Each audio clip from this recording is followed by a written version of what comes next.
Hello, everyone. This is going to be a brief introduction to show you what this assignment is about, and more importantly, the dashboard that you will be recreating. So to start with, let's go ahead and download the bike sales CSV file and the images zip file. Once you do that, you're going to open a Tableau workbook. And when you load in the data, it is the same bike sales data that we used in homework 1.3. So we should be familiar with this. It contains information about bike sales through Europe's countries, customers.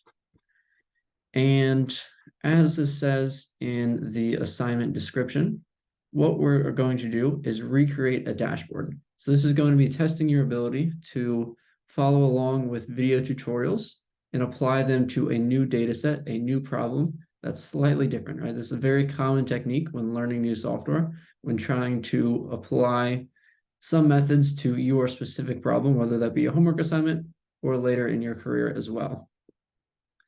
So what we're going to do is be creating the dashboard that is right here.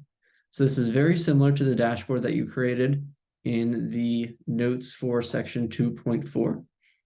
That one was about sales for a superstore. This one is about bike sales. So we have a very similar setup.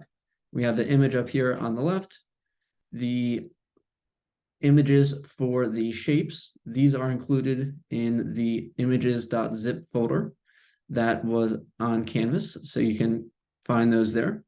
You'll need to add these images to the files on the Tableau repository. So if you go to my Tableau repository, shapes, and I already have a custom categories folder in here.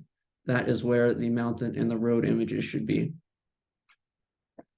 So back to the dashboard, I'm going to explain the different features of it that you will need to implement in order to get full credit for this assignment. So the first thing to note is that there is an action filter that is based on the images, just like in the notes. So when I click on the mountain, I am now getting the summary for just mountain bikes by itself. So this is a dynamic title. All of these summary statistics change. All of the plots change. So now I'm just looking at the mountain bike sales. I only have the mountain bike sales models in my bar chart and just the mountain bike sales in the map as well. Same for if I click the road, it gives me the road bike information. Again, dynamic title and just those specific models. And then when you are showing all, there is the dynamic title for all. So you also have to have some special formatting here to get it to show all bikes instead of just the word all. So that was demonstrated in the notes as well. So you'll definitely want to remember how to do that. When I made this dashboard, I went through the video for 2.4 and just followed along with the steps again, but just applied them to this new data set. So that is what I'm expecting for you to do as well. Other features are some involved parameters. So I have two parameters to show here. The first one is this moving average. So we can change the moving average, and we notice that the red line shifts. So this is an end-day moving average. So that is incorporated as a parameter, just like we did in the 2.3 notes. So feel free to rewatch the videos from 2.3 so that you can remember how to incorporate parameters. We did specific examples like this in the workbooks if you followed along.